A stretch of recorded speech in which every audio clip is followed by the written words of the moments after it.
Gustong sumakay ni Chris sa tren pero aksidenteng napadpad sa airport. Sa hindi inaasahang pagkakataon, nakilala niya ang kanyang asawa na 5 taon nang patay. Natulala siya on the spot. Bakit may mga taong ganito sa mundo? Mabilis siyang inaliw ni Chris na malamang nahihilo siya.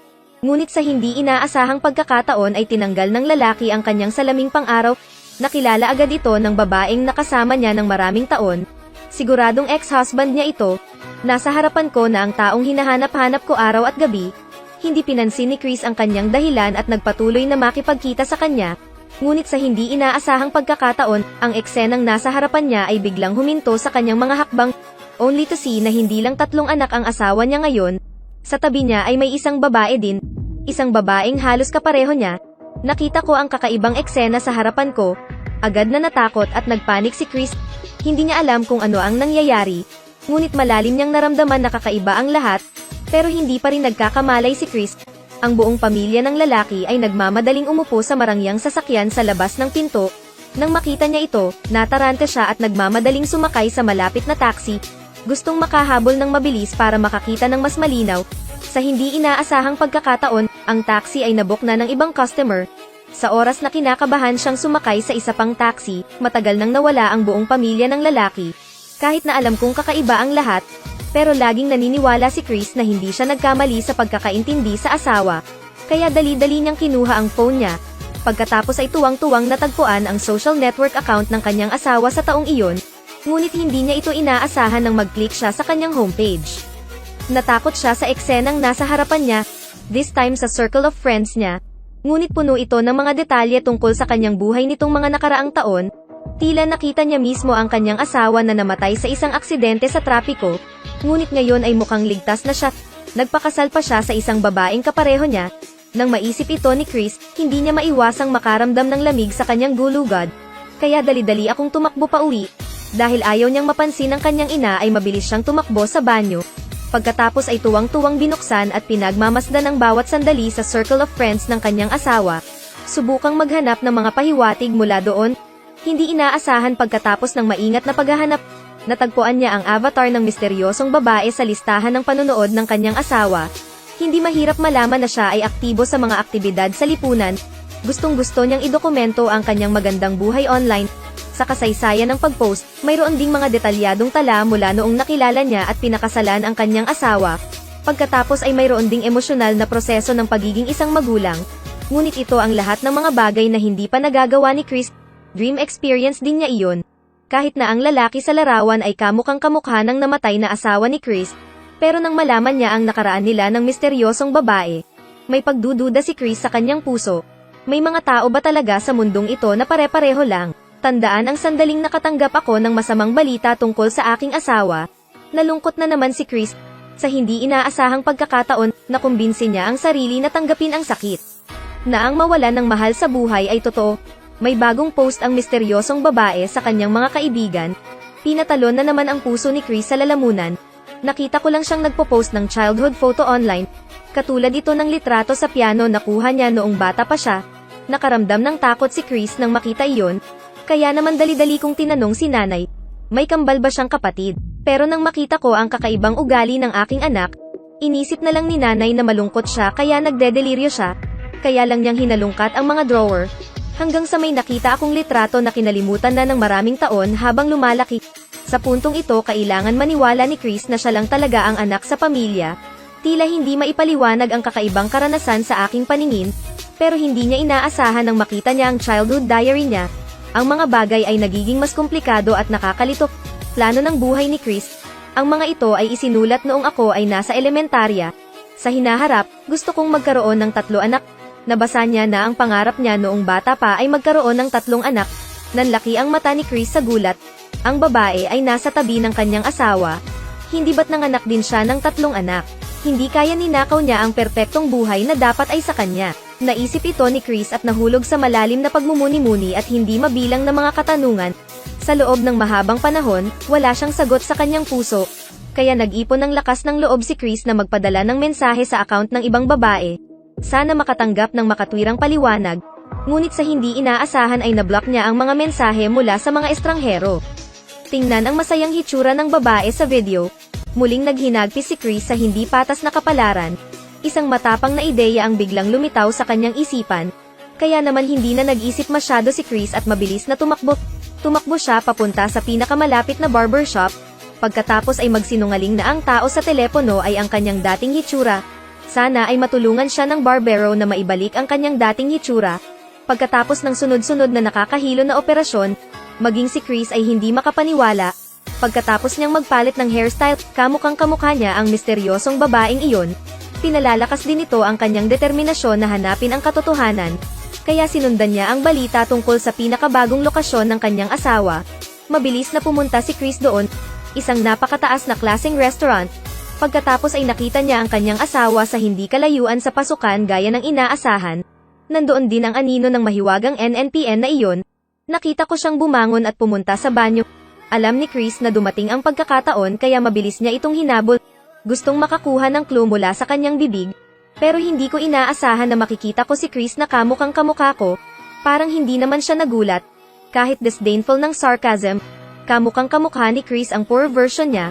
Maari mong sabihin sa akin kung ano ang nangyari. Bakit kasama mo ang asawa ko?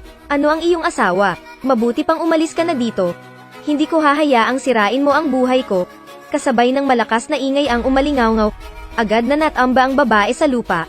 Mabilis na natukoy ng mabait na si Chris na wala sa panganib ang kanyang buhay. Kaya dali-dali siyang tumakbo sa tabi ng asawa. Hawak ng mahigpit ang pagmamahal ko na matagal ko nang hindi nakikita. Miss na kita. Hawak ng mahigpit ang pagmamahal ko na matagal ko nang hindi nakikita. Miss na kita. Nang makita ang kanyang asawa ay biglang naging sobrang excited. Biglang nataranta ang lalaki. Mabilis na ipinaliwanag ni Chris na naglalaro lang siya ng dressing game para sorpresahin ang asawa. Tumango ang asawa para ay pakitang naiintindihan niya. Walang duda sa lahat, ang nakikita mo ang iyong sarili ay talagang mapagtakpan ito. Uminom agad si Chris ng isang baso ng red wine para kumalma.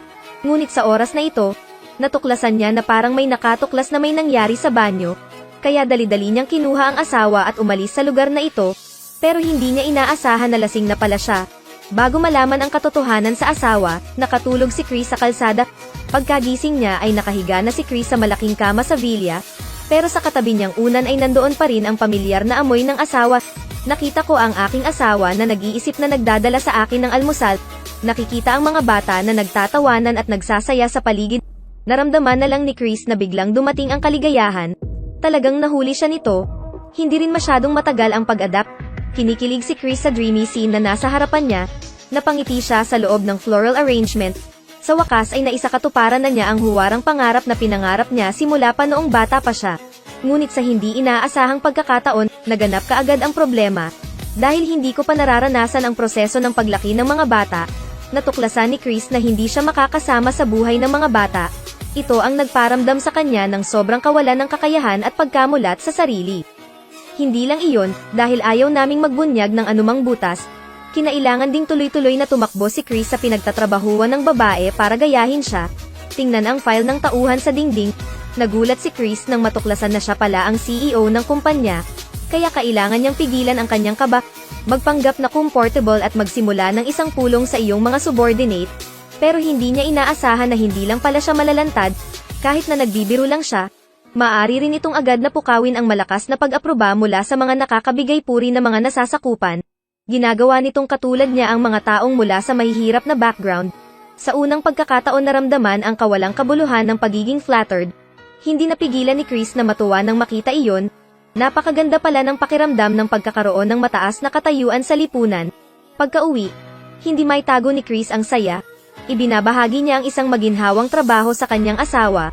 At taos-puso ring ipinagmamalaki ng lalaki ang babaeng nasa harapan niya. Parang lahat ng bagay sa buhay ay nagsisimula ng maging tama. Pero sa hindi inaasahan, hindi pa siya masaya.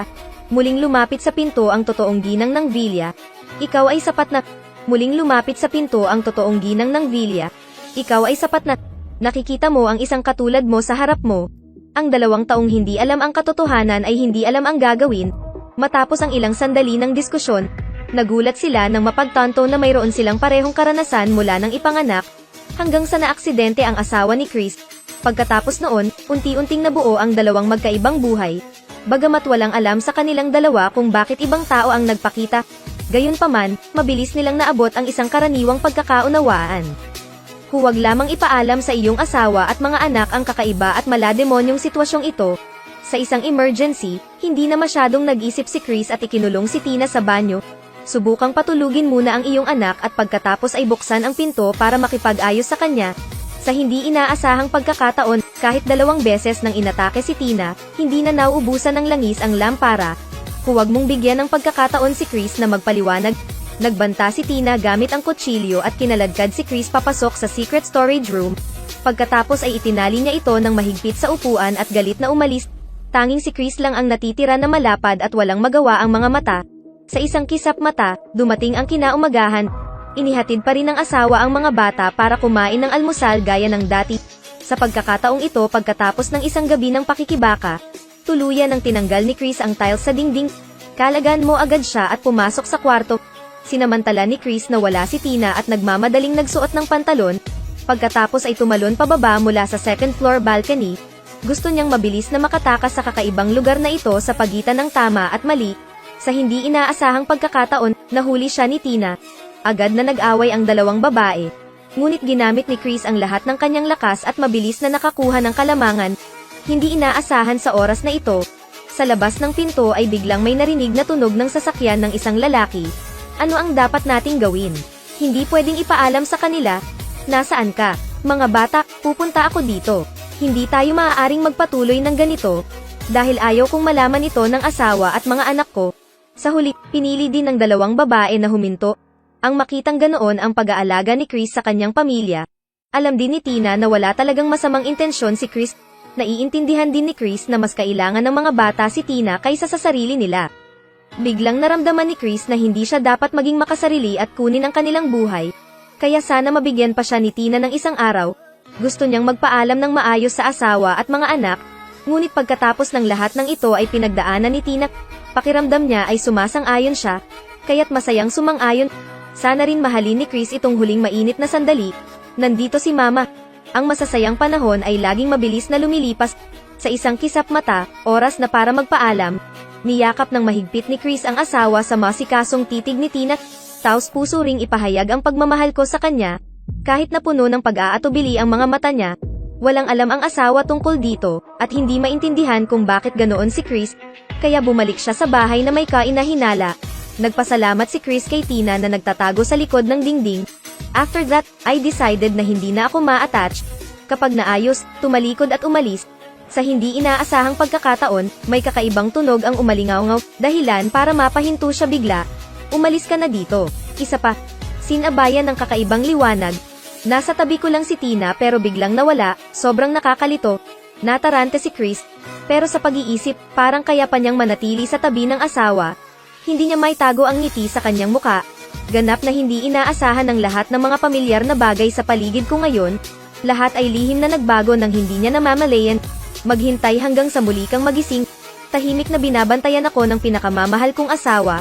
Birthday daw ni Chris ngayon. Kaya naman, sinadya namin ang isang engranding party. Ang makitang ganyan ang pag-aalaga sa akin ng asawa ko. Agad na nakaramdam ng saya si Chris mula sa kaibuturan ng kanyang puso.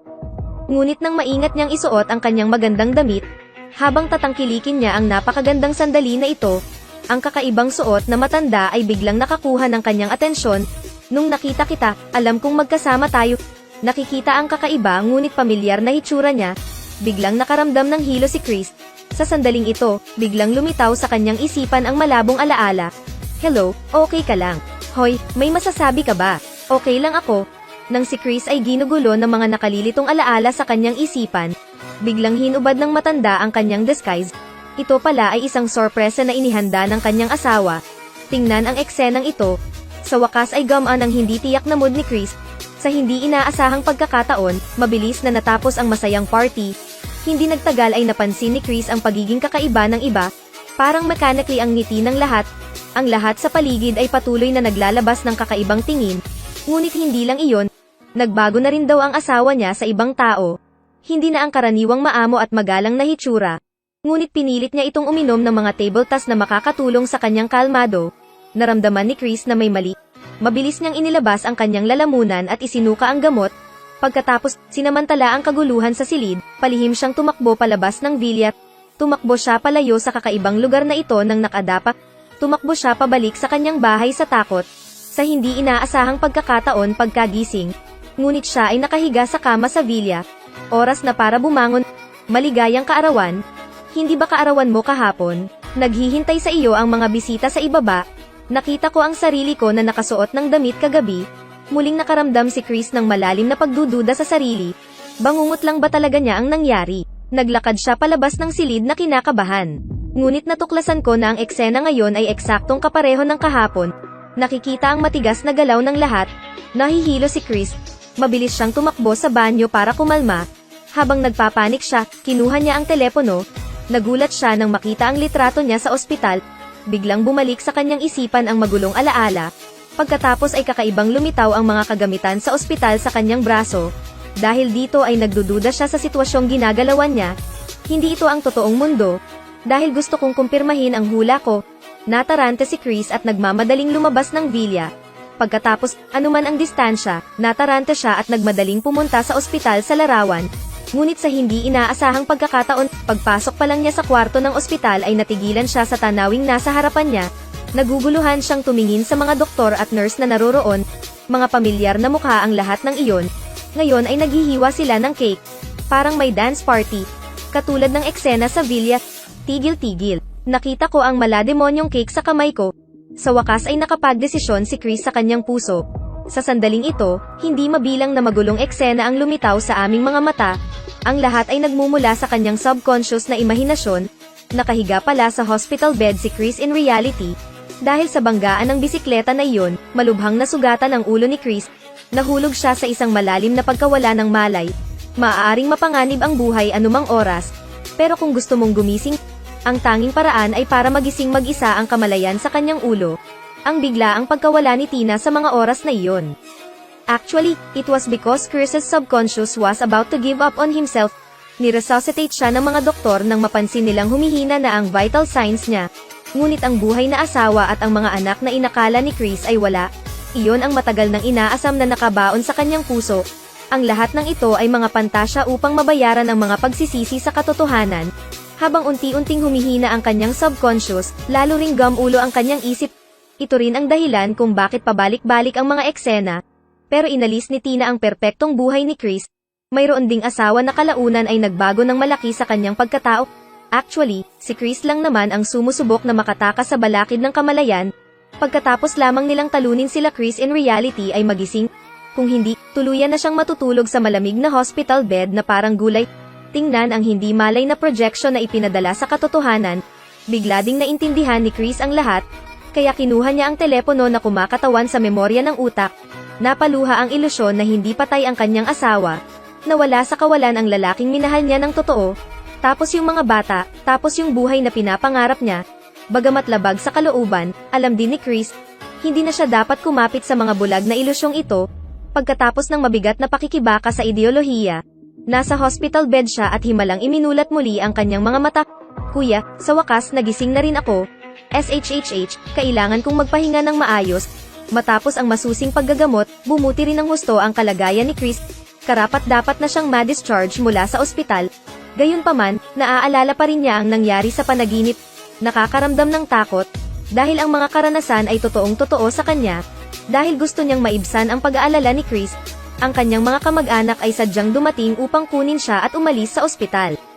Tangkilikin ang pakiramdam ng kaligayahan kapag tumatanggap ng isang bagong buhay. Sa wakas ay bumalik na ang lahat. Sa hindi inaasahang pagkakataon, nakatanggap ng text message ang telepono ni Chris. Muli ay nanlaki ang mata niya sa gulat. Ito pala ay isang video na ipinadala mula kay Tina sa kanyang imahinasyon. Bakit gusto mong kunin ang lahat sa akin? Hindi kita papakawalan kahit saan. Sakalang natauhan si Chris. Hindi na pala nagising ang tunay na sarili. Ngunit ang eksena ng kanyang perpektong pagbawi bago ang kanyang mga mata ay nasa kanyang subconscious lamang. Isa na namang malaking ilusyon iyon. Ngunit iyon ang pagkakaiba sa dati. This time ngumiti na naman ang magandang mukha ni Chris.